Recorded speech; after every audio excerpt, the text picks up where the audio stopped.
Assalamualaikum warahmatullahi wabarakatuh. Perkenalkan, nama saya Muhammad Akbar Al-Bahri dengan NIM 14026220077. Saya dari kelompok 2 Prodi Pendidikan Geografi angkatan 2022. Saya akan melakukan micro teaching untuk materi keanekaragaman hayati pada sintak 1. Selamat menyaksikan. Assalamualaikum warahmatullahi wabarakatuh. Waalaikumsalam warahmatullahi wabarakatuh. Halo, selamat pagi semua. Pagi Pak. Gimana kabarnya nih? Baik Pak. Alhamdulillah ya. Oke, sebelum kita mulai pembelajaran pada pagi hari ini, pada ketua kelas silakan untuk memimpin doa. Untuk memulai pembelajaran pada pagi hari ini, alangkah baiknya kita berdoa menurut agama dan kepercayaan masing-masing. Berdoa dimulai.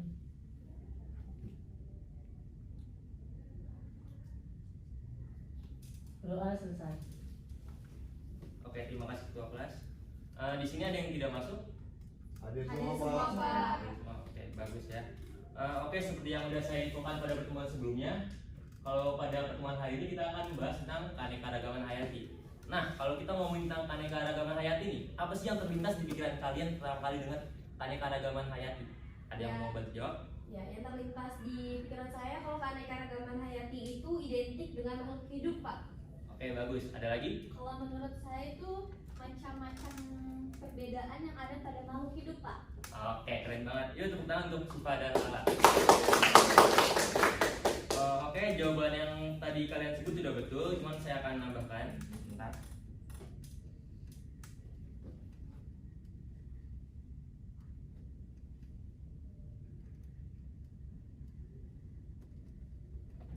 Oke, keanekaragaman hayati. Apa sih itu keanekaragaman hayati? Nah, keanekaragaman hayati merupakan istilah yang digunakan untuk keanekaragaman sumber daya alam meliputi jumlah maupun frekuensi dari ekosistem, spesies maupun gen di suatu tempat. Nah, keanekaragaman hayati ini sering dikenal juga dengan sebagai biodiversitas. Biodiversitas adalah suatu tingkat yang ada dalam bumi dan hal ini menjadi patokan atau ukuran dalam penentu kesehatan bumi. Oke, selanjutnya ada tingkat keanekaragaman hayati.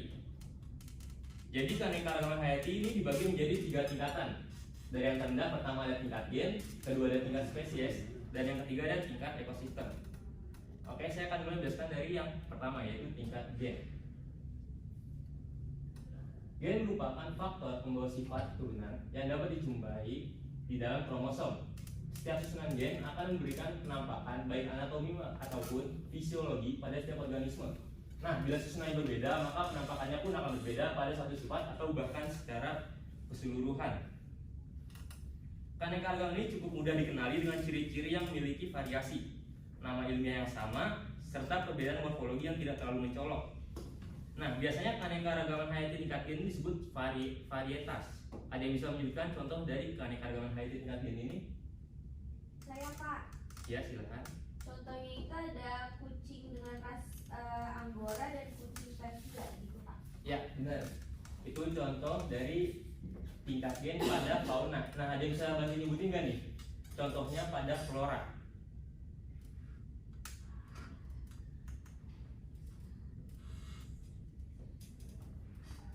Saya, Pak. Ya, boleh. Seperti gambar yang ada pada slide PPT-nya, contohnya itu mangga dengan varietas segar manis dan ada mangga goreng. Ya, betul sekali. Jadi, oke, saya anggap kalian udah paham ya tentang yang pertama ini yaitu tingkat gen. Saya akan lanjutkan ke tingkatan berikutnya yaitu tingkat keanekaragaman hayati pada tingkat spesies. Nah, keanekaragaman satu ini dapat ditemukan pada komunitas atau kelompok berbagai spesies makhluk hidup dalam genus atau famili yang sama di suatu tempat. Biasanya, semakin jauh dari kehidupan manusia, keanekaragaman tingkat spesies pun semakin tinggi. Misalnya, ada di hutan. Contohnya itu pada tingkat genus pada flora, ada genus sitrus misalnya pada jeruk bali, jeruk nipis, dan jeruk manis. Ada yang bertanya sampai sini sebelum saya lanjutkan? Tidak ada, Pak. Tidak Oke. Pak. Akan saya lanjutkan. Ada yang ingat selanjutnya tingkat apa? Tingkat ekosistem bukan, Pak? Ya, betul sekali Dakasa. Jadi selanjutnya ada keanekaragaman hayati pada tingkat ekosistem. Keanekaragaman ini terjadi akibat perbedaan letak geografis yang menyebabkan perbedaan iklim dan berpengaruh pada perbedaan suhu, curah hujan, intensitas cahaya matahari dan lamanya penyinaran matahari. Dengan sekian banyak perbedaan tersebut, flora dan fauna yang menempati suatu daerah akan bervariasi pula. Nah, misalnya pada ekosistem gurun yang memiliki perbedaan suhu mencolok antara siang dan malam, angin kencang, iklim panas, dan hujan yang sangat sedikit, serta didominasi oleh tumbuhan xerophyte seperti kaktus. Lalu hewan yang dapat dijumpai dalam ini gurun adalah reptil atau mamalia-mamalia kecil. Lalu ada ekosistem hutan konifer yang didominasi oleh tumbuhan yang berdaun seperti jarum, seperti pinus atau cemara. Terdapat hewan juga, salah satunya itu ada beruang. Nah, supaya kita makin paham tentang tingkat keanekaragaman hayati ini, saya ada punya video yang bisa kita tonton bersama. Silakan disimak.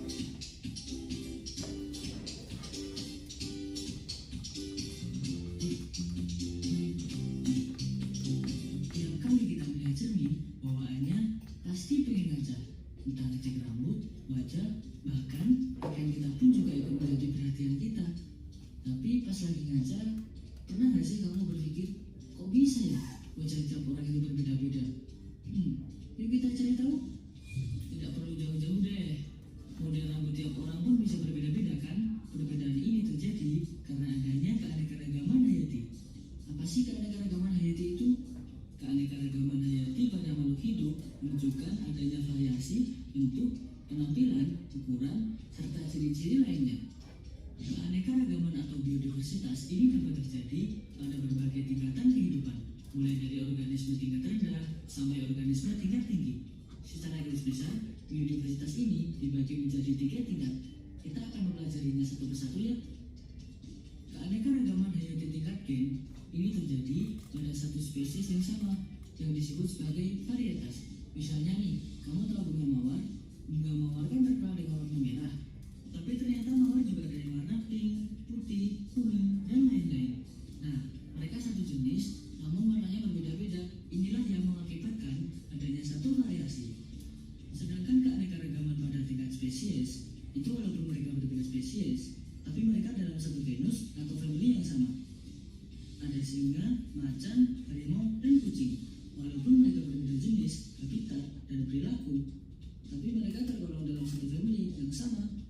Terakhir, ada keanekaragaman tingkat ekosistem yang terjadi akibat perbedaan letak geografis sehingga mempengaruhi perbedaan iklim seperti curah hujan, intensitas cahaya, temperatur, dan lamanya penyinaran. Ekosistem sendiri ada ekosistem darat dan laut yang tentunya memiliki flora dan fauna yang berbeda. Dari ekosistem darat terbagi menjadi savana, di mana ekosistem ini didominasi oleh rumput dan hanya memiliki beberapa pohon yang bisa dijumpai di wilayah bis. Selanjutnya ada padang rumput, hampir sama dengan savana. Bedanya adalah di padang rumput tidak ada pohon sama sekali. Ada juga gurun, di mana wilayah ini memiliki temperatur udara yang ekstrim. Maka dari itu hanya beberapa organisme yang dapat hidup di sana. Sama halnya dengan hutan gurun, mereka juga didominasi dengan tumbuhan yang daunnya berbentuk seperti jarum. Dan yang terakhir ada tundra, di mana tundra itu kebalikannya dari gurun, seperti benua Antartika.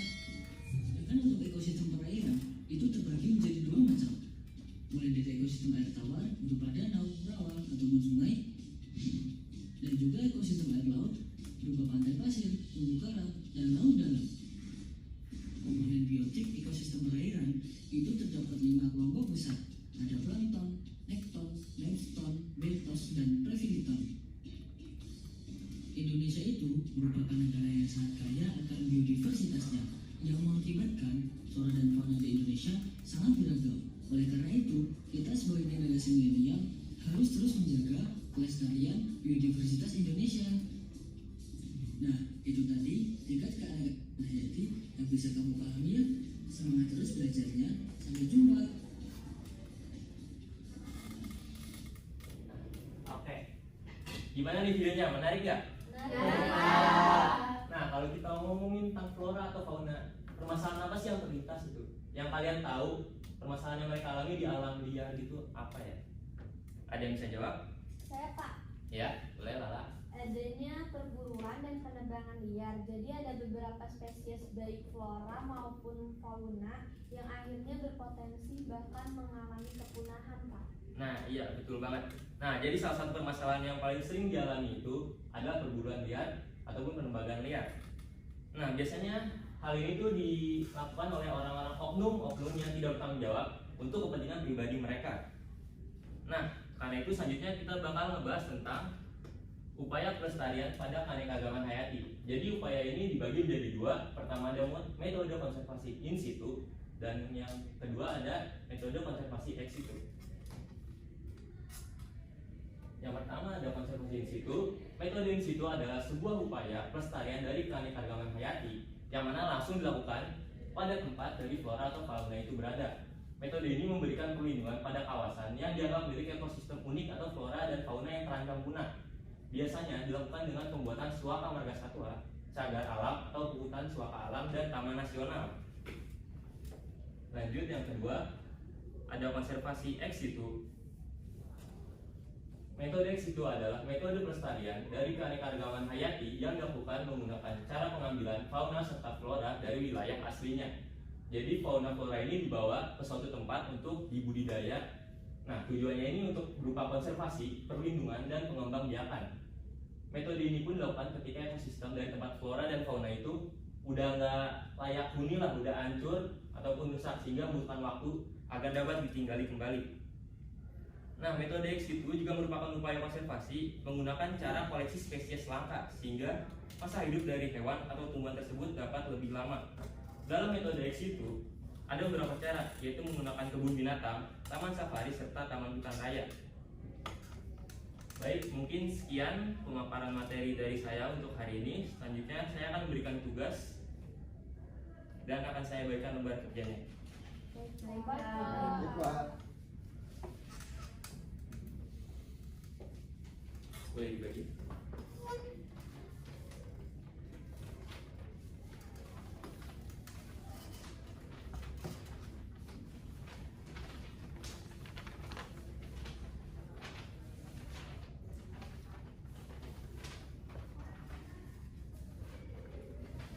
Oke, udah dapat semua ya? Sudah, Pak. Oke. Jadi tugas kalian adalah mencari fakta-fakta tentang keanekaragaman hayati di Indonesia. Kalian bisa cari melalui internet ataupun buku-buku yang bisa kalian cari. Lalu buat label seperti di PPT ini. Kelihatan nggak semuanya? Iya, Pak. Oke. Lalu ini kalian isi ya sesuai pemahaman kalian terkait pernyataan ini, apa setuju atau tidak setujunya kalian. Udah jelas belum? Sudah, Pak. Oke, kalau udah jelas saya kasih waktu 10 menit untuk pengerjaannya, boleh dimulai dari sekarang. Baik, Pak.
Baik, karena sudah 10 menit, apa udah selesai semua? Dikit lagi, Pak. Bentar. Dikit lagi, Pak. Bentar, Pak. Oke.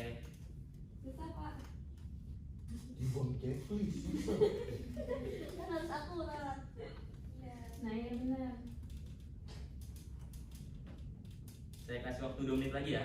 Baik, Pak.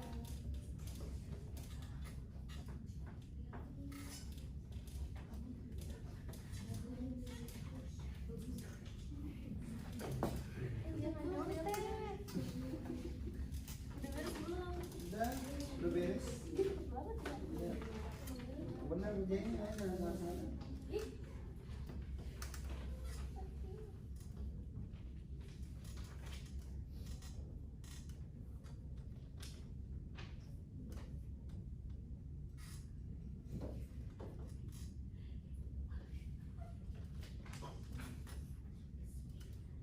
Oke, gimana? Udah semua? Sudah Pak.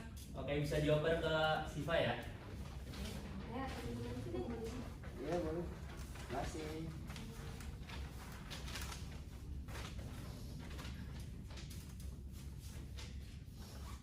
Iya Pak. Oke, kasih. Oke, karena udah semua, saya kira pertemuan pada hari ini saya cukupkan saja. Kepada ketua kelas dipersilakan untuk doa lagi untuk mengakhiri kegiatan pada hari ini.